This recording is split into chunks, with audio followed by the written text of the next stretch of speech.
So the acceleration can be found by taking the derivative of the speed, by taking the derivative of the velocity. ये velocity है आपके पास ds upon dt 2t minus 3. इसका derivative क्या होगा? 2, only 2. That will become acceleration. That is dv upon dt. So 2 meter per second square is the acceleration, and we are unable to put the end point because there is no t. So it will remain the constant for any value of t. So acceleration is again 2 meter per second. यहाँ पे भी वो 2 meter per second था, यहाँ पे भी 2 meter per second.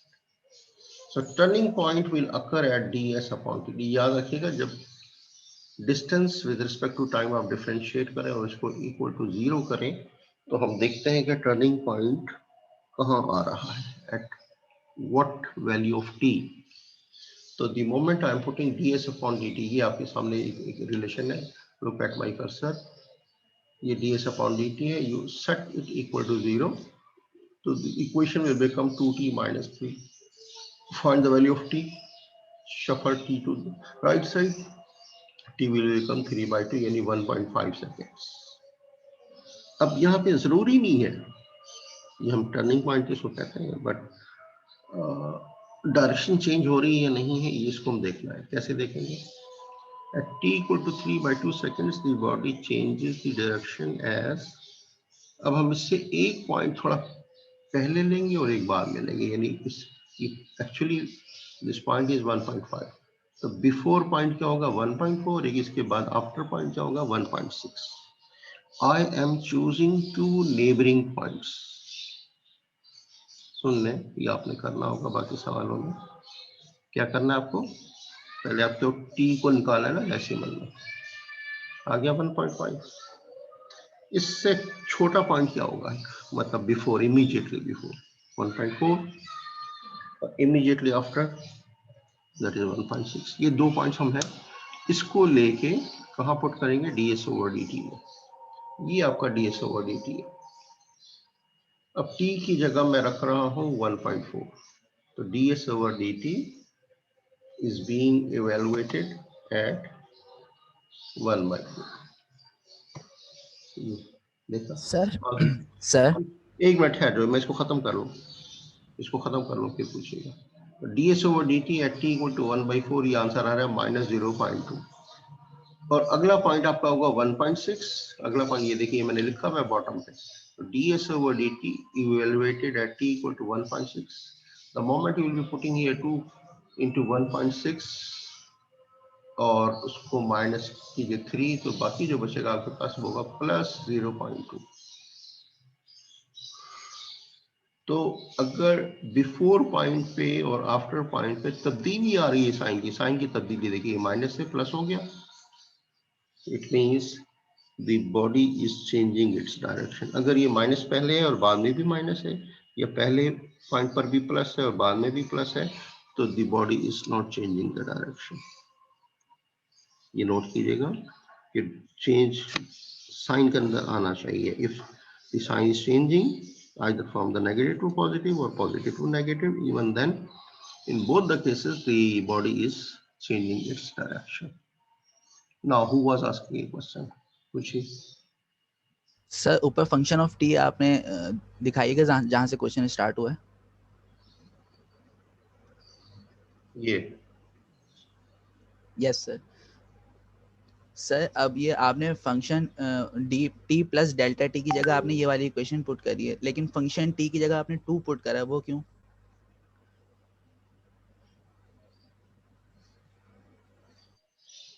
देखो, ये f of t,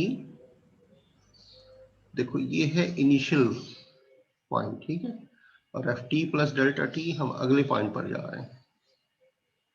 getting my point? Sir वैसे तो दोनों को 0 ही आना चाहिए ना. सुन ले मेरी, अगर हम इसमें भी अब अगर आप मेरी बात सुनेंगे तो समझ में आएगी ना आपकी बात.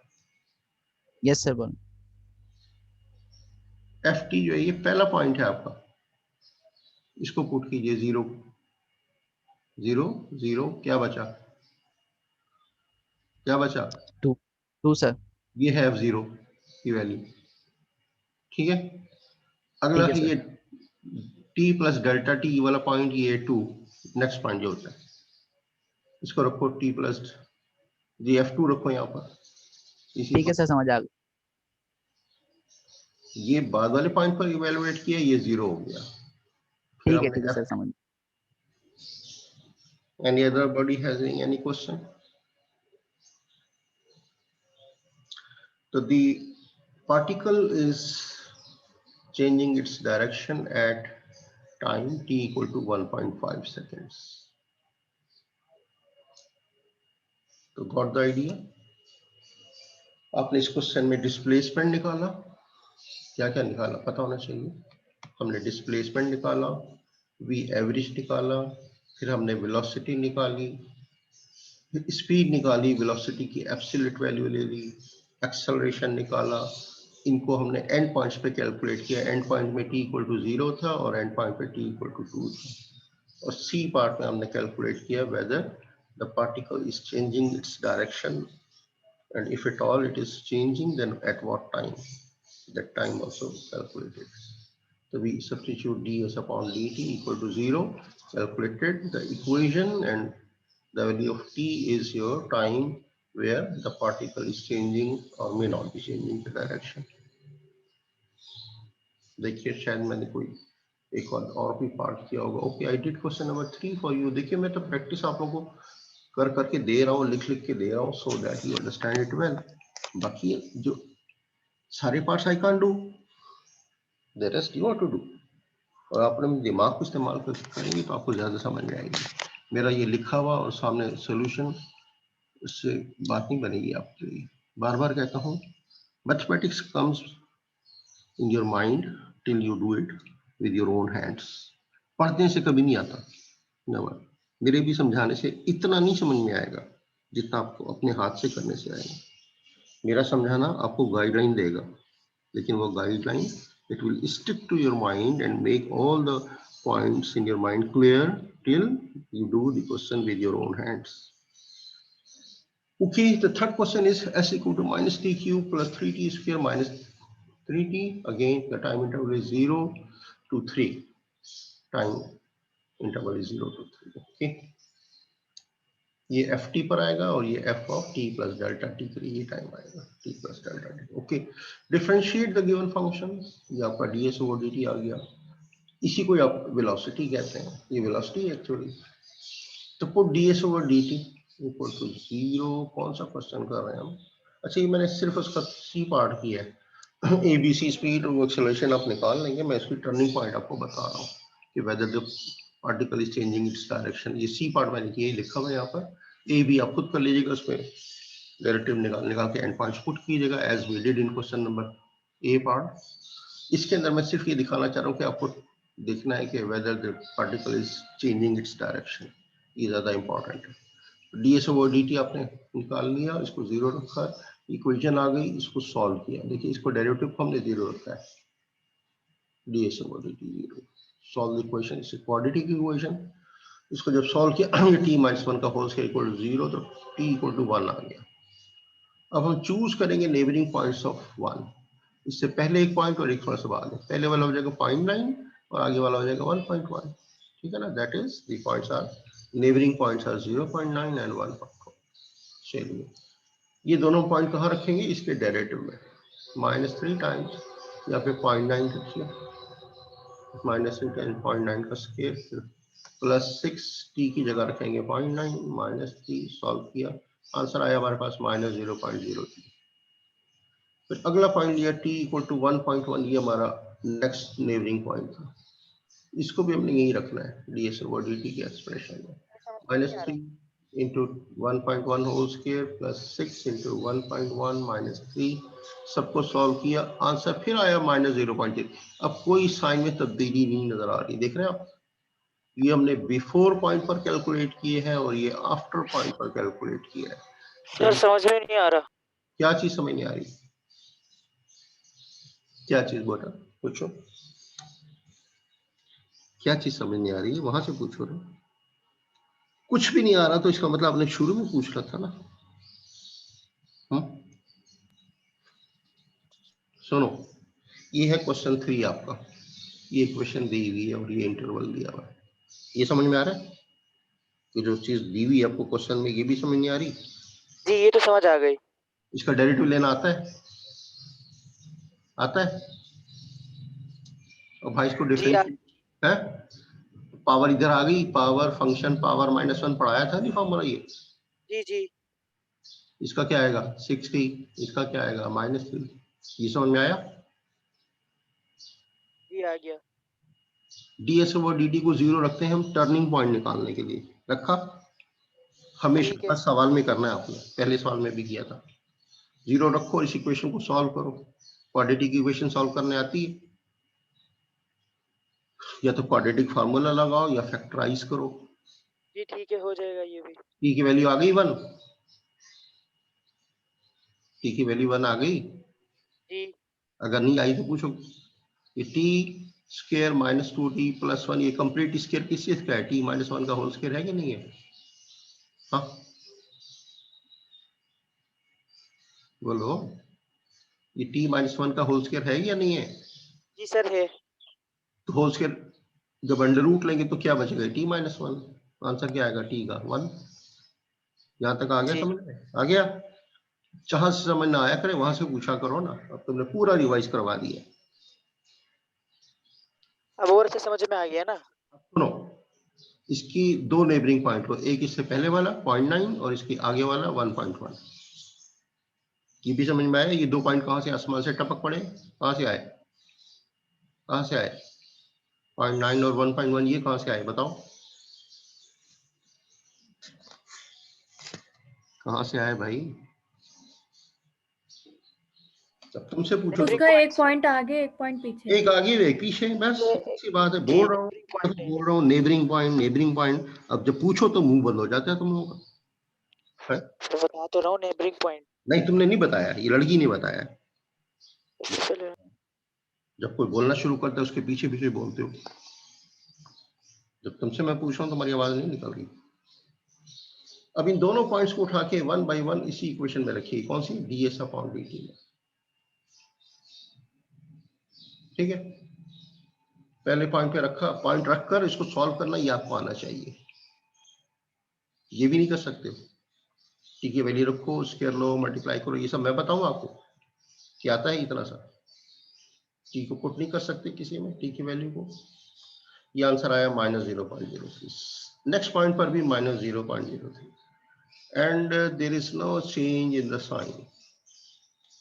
तो हम क्या कहेंगे? As the sign does not change at the neighboring points, so the body does not change the direction. ये क्वेश्चन 3 के सी पार्ट में जब आप करोगे तो आपने ये सब कुछ लिखना होगा। ए बी में तो आपने वेलोसिटी निकालनी है, स्पीड निकालनी है, डिस्प्लेसमेंट निकालना है, that you have studied in A part. तो सब छोटे छोटे से क्वेश्चन है, स्मॉल पार्ट्स, और उसके सबके फॉर्मूला आपको समझा चुका हूँ। क्वेश्चन नंबर 7 थोड़ा सा इम्पोर्टेंट लगा, कर रहा हूँ आपके लिए।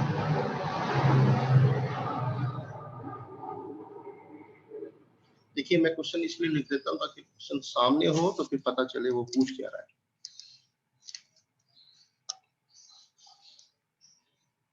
Particle motion at time t, the position of a body moving along the s-axis is s equal to t cube minus 6t square plus 90 meters। ये मीटर दिया हुआ है। A part, find the body's acceleration each time the velocity is 0। Velocity जब 0 हो रही है to find the body's acceleration उस time. पहले तो आपने टाइम निकालना होगा when velocity is 0। वो जब टाइम आ जाएगा तो फिर आपने एक्सेलरेशन उन टाइम्स पे कैलकुलेट करना है। ये इसका मतलब है। हमारा मसला सबसे बड़ा ये है कि हमें अंग्रेजी भी समझ नहीं आती, क्वेश्चन में उसने पूछा क्या है हमें यही नहीं पता चलता, तो हम निकालेंगे क्या? तो first thing is to understand the problem well. Find the body's acceleration, आपको एक्सेलरेशन मालूम करना है बॉडी का। ईच टाइम, कौन से टाइम पर? जहां पर वेलोसिटी 0 है, उन टाइम्स पे। B part, find the body's speed each time the acceleration is 0। बस वही बात आ गई। यहाँ पहले आपने एक्सेलरेशन निकाला था, अब स्पीड। स्पीड का मतलब होगा आप वेलोसिटी निकाल के उसका मैग्नीट्यूड ले लें। वो स्पीड बन जाएगी। And C part, find the total distance traveled by the body from t equal to 0 to t equal to 2. आपको डिस्टेंस निकालना है। डिस्टेंस ये दिया हुआ है, पहले फाइनल वैल्यू पुट कर देंगे t equal to 2 और माइनस कर दोगे इनिशियल वैल्यू पे, that's it, that will be the total distance covered. Dam simple. Okay, let's calculate given. ये आपको जो गिवन फंक्शन है ये देख लीजिए आप सबसे पहले, मैंने इसको नंबरिंग कर दिया ताकि आपकी कंफ्यूजन दूर हो जाए। वेलोसिटी कैसे निकलेगा, just differentiate the displacement ds with respect to t। तो ये आपका फॉर्मूला आता है वेलोसिटी का। डिफरेंशिएट करना नहीं आता बहुत से लोगों को, ये नहीं पता। 3 इधर आ जाएगा as a coefficient, power then function then power -1। इसको करो 2 को इससे multiply then 2 6 12 and then power -1 t हो जाएगा। 9t का 9 आ जाएगा। लास्ट टाइम मैंने आपको डेरिवेटिव निकालना सिखाया था, अगर आप लोग नहीं पढ़ेंगे ना घर जाके तो यही होगा कि नेक्स्ट टाइम ये कैसे आ गया डेरिवेटिव, बैठे रह जाओगे। जो चीज पढ़ा दी जाए उसमें आपकी गिरफ्त होनी चाहिए, फिर ही आप आगे बढ़ सकेंगे जी। वेलोसिटी को फिर हम डिफरेंशिएट करें एक दफा और time with respect to time, तो क्या हो जाएगा, that will become acceleration, that is the second derivative of the displacement with respect to t। इसको आप यूं भी ले सकते हैं dv upon dt, a is equal to dv upon dt और second derivative of the displacement. तो इसी फंक्शन को आपने डिफरेंशिएट करना है, तो 2 will be multiplied with 3, 2 to the 60 और -12t गायब हो जाता है, -12 will be there and the derivative of the constant will be 0. तो you are getting the function displacement की रिलेशन है, ये सेकंड वाली जो है ये वेलोसिटी का रिलेशन है, and the third is for the acceleration. एक ग्लोब में मैंने ये तीनों रिलेशंस पहले मालूम कर लिए। अब कैलकुलेट क्या करना है देखिए, व्हेन v is 0, चलिए उसने कहा था व्हेन वेलोसिटी इज 0, फिर हमने टाइम कैलकुलेट करना है। ओके, कैलकुलेट कीजिए। तो v कहाँ पर आ रहा है आपको, v is found in relation number 2, तो v को 0 रख दें। We getting equation 3t square minus 12t plus 9 equal to 0। Divide the whole equation with 3, 3 से डिवाइड किया, equation is left with t square minus 4t plus 3 equal to 0। Factorise it जी, factorise किया मैंने, तो -4t है, इसको ब्रेक कीजिए तो ये -3t और -1t आ जाएगा, -1t और -3t, तो वो हो जाएगा -4 और -3 और -1 जब मल्टीप्लाई होंगे तो +3। अब ये चीजें बड़ी डायरेक्ट हो जानी चाहिए, तो आपने दो फैक्टर कौन से बनाए, एक -1 बनाया और एक -3, तो दी सेम। अब मैं ये नहीं लिखूंगा इसकी 4 टर्म्स लिखूं फिर दो से कॉमन निकाल के लिखूं, डायरेक्टली कीप इन माइंड कि ये दो फैक्टर कौन से बनने इसके, -1 और -3, बस you just write t -1 t -3 equal to 0। अब यहाँ पे ये मेन क्वेश्चन नहीं है, ये आपका साइड क्वेश्चन है, how to find the value of t and how to factorise this relation. Side question को आप डायरेक्ट कर सकते हैं इसी तरह जैसे मैंने किया। आप देखिए ना, -4 को ब्रेक कर रहे हो ना, कौन सी दो टर्म में आ रहा है, -1 में आ रहा है, -3 में आ रहा है, ऐड करोगे तो -4 हो जाएगा, इनको मल्टीप्लाई करोगे तो +3 आ गया ना, डायरेक्ट लिखते हैं बस। This is the way. Then either the first factor is 0, t -1 equal to 0, you are getting t as 1 from this relation, and the second factor is 0, t -3 is 0 means t is 3. So these are the two times where the velocity is 0, at t 1 second and t 3 seconds. Then you have to find the what acceleration उसने कहा था ना, आप देखिए ये part में देखिए, find the body's acceleration each time when velocity is 0. Velocity is 0 when t is 1 and t is 3, ये आपने कैलकुलेट कर लिया। अब आप एक्सेलरेशन के इसमें रिलेशन में जाइए, एक्सेलरेशन का रिलेशन इन इक्वेशन 3 है, इसमें ये पुट कर दीजिए t की वैल्यूज, तो उसने कहा था ना फाइंड द एक्सेलरेशन, तो at t equal to 1 acceleration इसको हम a1 कहेंगे, a1 मींस एट टाइम 1, जी t को 1 रख दो तो 6 रहेगा, 6 - 12 will be getting -6 meter per second square. Unit of acceleration is always meter per second square. t equal to 3 रखिए यहाँ पर, t को 3, acceleration क्या रहेगा, 6 3 18 - 12 प्लस का 6 आ जाएगा, ठीक है, +6 meter per second square. Done. This was the question number 7 of this exercise. Any problem to anybody? अब पूछो, कोई क्वेश्चन है तो। ये मत कहा करें कि पूरा क्वेश्चन में समझ नहीं आया, जहां से समझ नहीं आया आप मुझे रोक दें। During the question you can ask me as many question you want. मैंने कहा था ना, जब मैं क्वेश्चन पढ़ा रहा हूँ और क्वेश्चन से मुतालिक आपका क्वेश्चन है तो आप पूछ सकते हैं, मगर उस टाइम आप कोई कहे कि जी मेरी अटेंडेंस लगाएं तो दैट इज रबिश, वो गलत,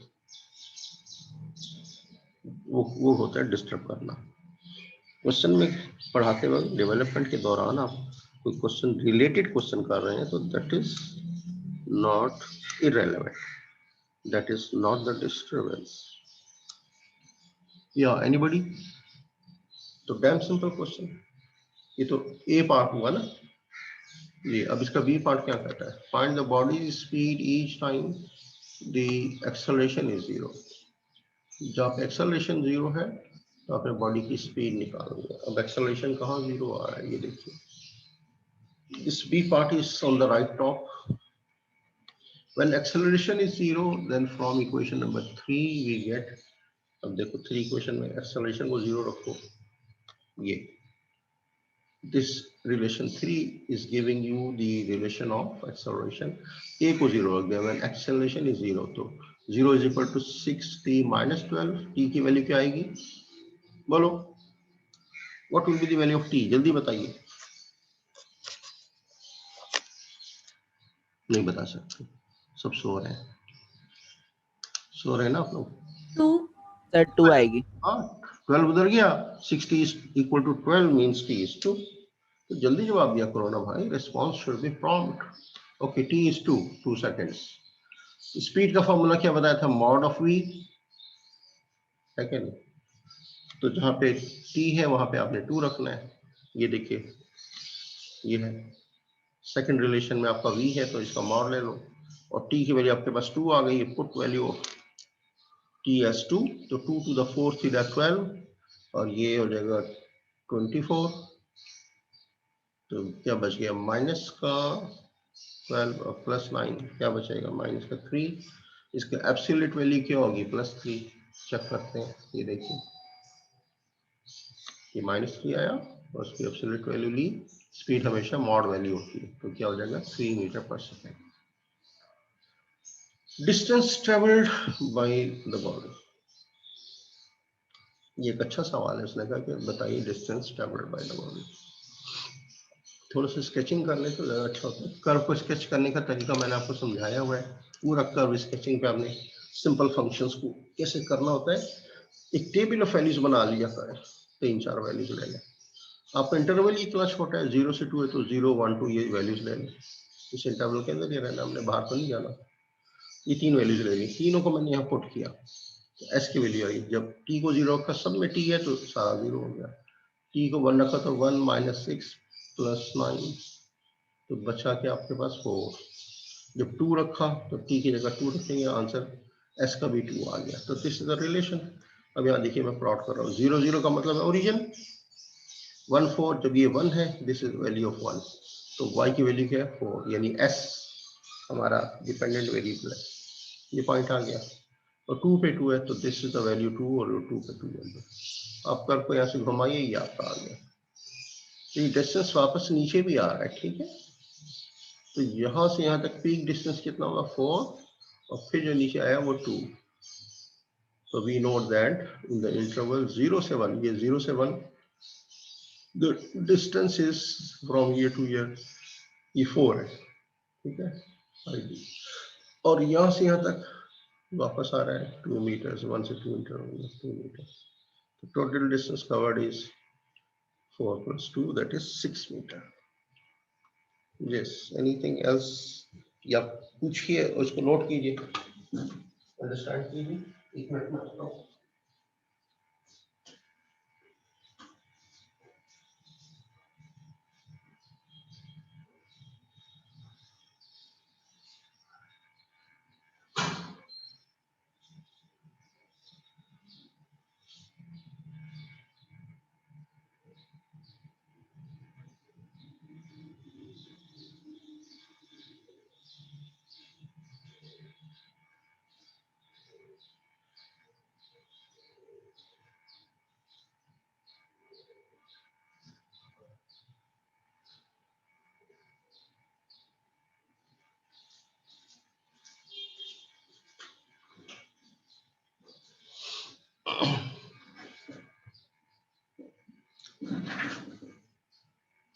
इट्स ओके,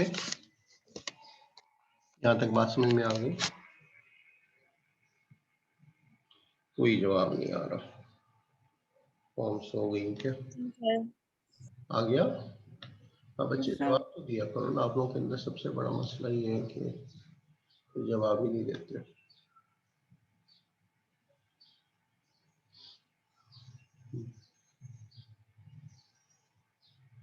अब चलता हूँ इससे next.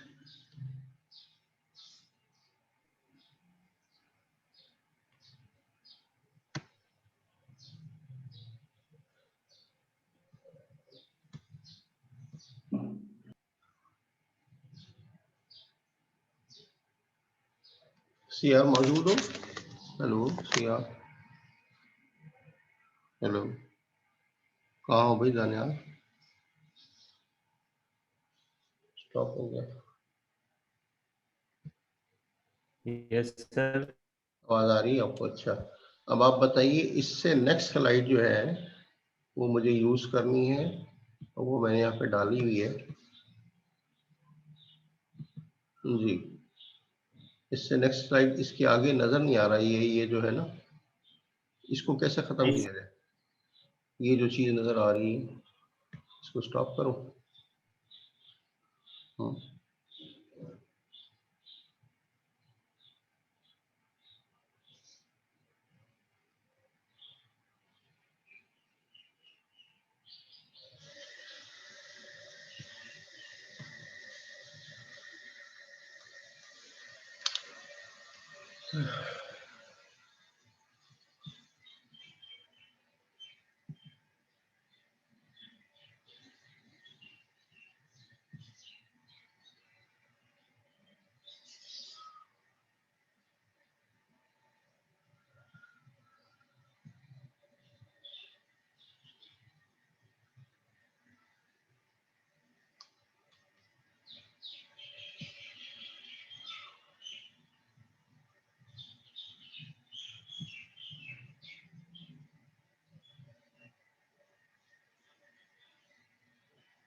Daniyal, yes sir. Sir ये लास्ट पेज ही खुला हुआ है, कहते हैं इस पीडीएफ फाइल का। ये मेरी बात तो सुन लो पहले, ये जो लिखा हुआ नजर आ रहा है, मेरा कर्सर देख रहे हो तुम? Yes sir, yes sir. इसके आगे ये चीज नजर आ रही, you are sharing the screen, ये हटाना चाह रहा हूं मैं। इसके आगे वो लिखा हुआ है अगला टॉपिक, वो कैसे ओपन होगा? इस वाली कहते हैं इस वाली स्क्रीन को आप डिसेबल करके वो नेक्स्ट खोल लें आप। इसको कैसे डिसेबल कर दो? क्लोज कर दो? नहीं सर, स्टॉप शेयर आ रहा होगा ना, वो करें। उसके ऊपर रखूं अब? हाँ, अब सर आप, आपने जो खोलनी है वो खोलें अभी। यस सर, अब नेक्स्ट जो खोल लें, नेक्स्ट पीडीएफ। अच्छा, उसके बाद दोबारा शेयर कर दें सर उसको। हाँ ये ठीक है, शाबाश, अब सही हो गया। अब दोबारा शेयर करूं तो शेयरिंग का बटन गायब हो गया। अब तो शेयरिंग का बटन गायब हो गया, अब क्या करूं? ये स्क्रीन नजर आ रही है आपको? नहीं सर। नहीं आ रही ना? सर नीचे कर्सर लेकर आए, नीचे आप जब नीचे कर्सर लेकर आएंगे तो नीचे आपको लिखा हुआ आएगा शेयर स्क्रीन। नहीं आ रहा ना लिखा हुआ, ये देखो मैं कर्सर घुमा रहा हूँ ऊपर नीचे। सर अब हमें हमें नहीं सर, हमें हमें नहीं नजर दिख नहीं रहा। आ रहा ना, है? हमें नजर मैंने नहीं आ रहा। जूम की विंडो आपको दोबारा से हाँ, खोलनी लेकिन मैं इसको कर्सर को जब नीचे लाता हूँ ना, तो वो कहता है ना कि शेयर द स्क्रीन, या ऊपर ले जाता हूँ, अभी वो बिल्कुल वो चीज ही गायब है। हम बताओ सर आप क्या जूम की स्क्रीन पे हैं। है? जूम की स्क्रीन पे हैं आप। कौन सी स्क्रीन? Zoom zoom. और कि जूम पे तो सारी गुफ्तगू हो रही है, और किस पे हो रहा है? नहीं सर, उसकी स्क्रीन पे आए ना। अब जो नहीं टॉपिक सर, पढ़ाना है वो मेरे सामने तो आ गया है, लेकिन अब आपकी स्क्रीन शेयरिंग नहीं हो रही है, इसका क्या करूं? सर आपने जूम मिनिमाइज किया होगा ना?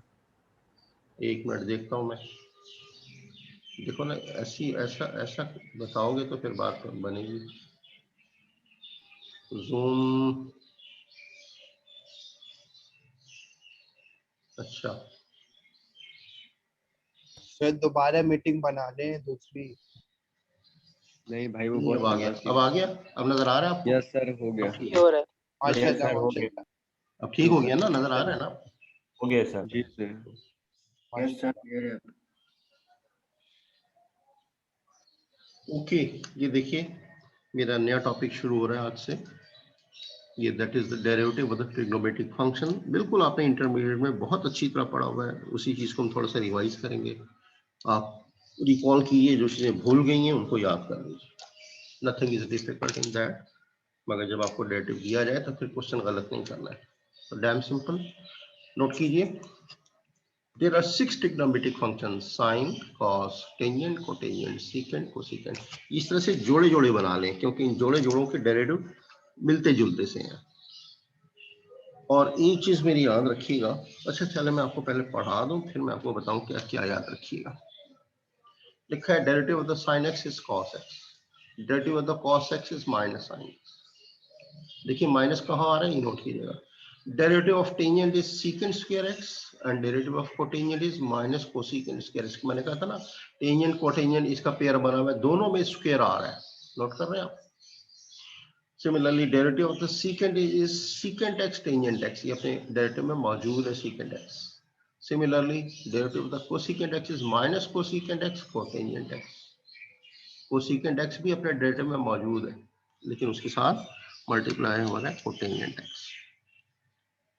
And the important thing I was telling to note it down, that all the trigonometric functions which are starting with C, letter C, C for cos, C for cotangent, C for cosecant, इनके derivative में minus sign आ रहा है।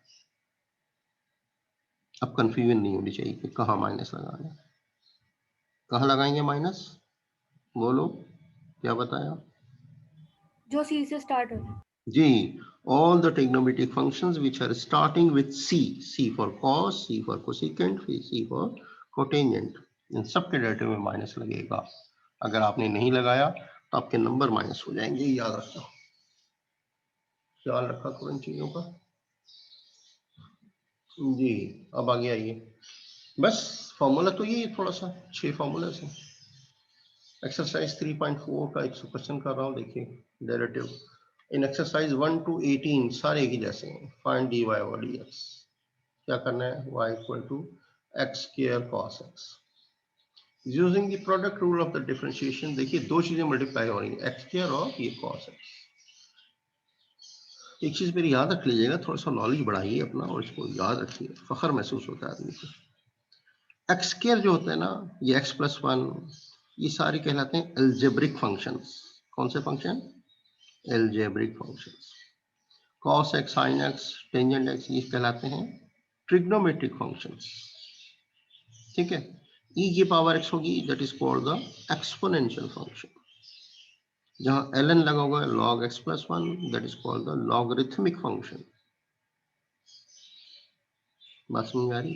तो कुछ functions होते हैं, उनके नामों से आप उनको पहचानिए। सबसे पहले है अलजेब्रिक फंक्शन, यानी x प्लस 1 क्या है? एक अलजेब्रिक फंक्शन। x स्क्वायर क्या है? Algebraic function. x cube by 7 क्या है? ये भी algebraic function. sin x, cos x, tangent x, ये सारे ट्रिग्नोमेट्रिक फंक्शन। e के साथ आएगा, या बेस कांस्टेंट है 2 की पावर x है, ये भी एक्सपोनेंशियल फंक्शन। e की पावर x है, एक्सपोनेंशियल। log जहां लगा होगा ln log of x square plus x, that is your logarithmic function। यहाँ पे आपका जो क्वेश्चन है, इस product of algebraic function with trigonometric function. So using the product rule, जब भी दो फंक्शन मल्टीप्लाई हो रहे होंगे तो y डैश फॉर्मूला है, डेरिवेटिव का प्रोडक्ट रूल आपने पढ़ा हुआ है। u first function as it is the derivative of the second plus second function as it is the derivative of the first. निकालिए u को वैसे रख लें, u आपने इसको फर्स्ट कर लिया है, x स्क्वायर को ऐसे रख दिया। v डैश यानी cos x का डेरिवेटिव क्या हो गया? Minus sin x।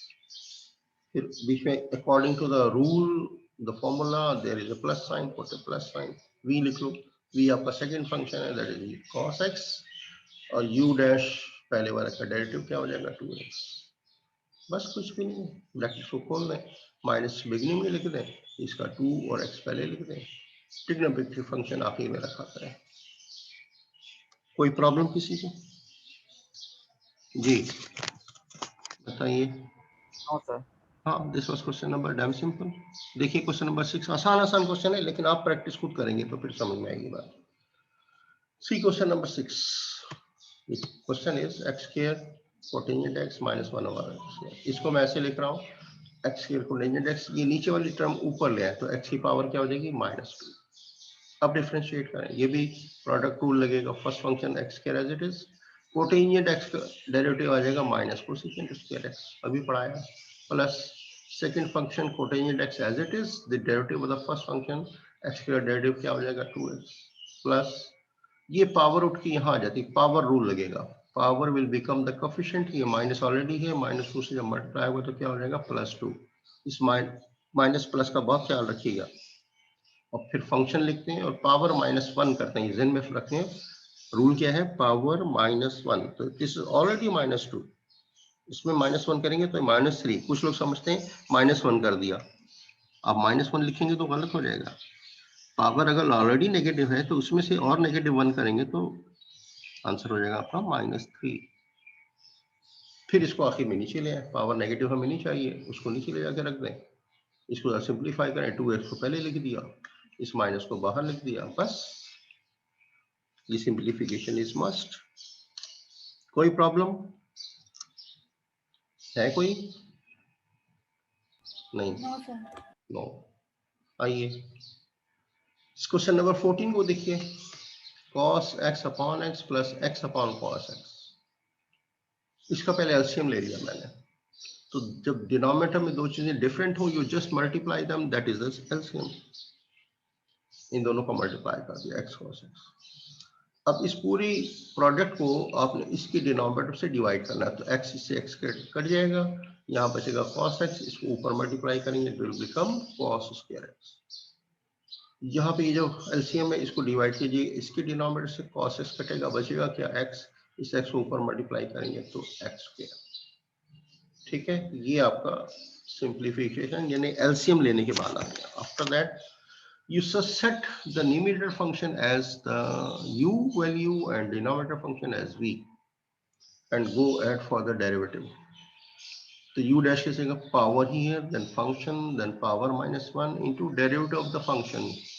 ये देखिएगा, प्रैक्टिस कीजिएगा इसका, जब पावर आ जाए तो how do we differentiate, power then function then power -1 ये लिखा, और उसके बाद फिर डेरिवेटिव ऑफ द फंक्शन भी लिखेंगे, तो इस फंक्शन का डेरिवेटिव क्या आएगा -1, x का क्या होगा 2x।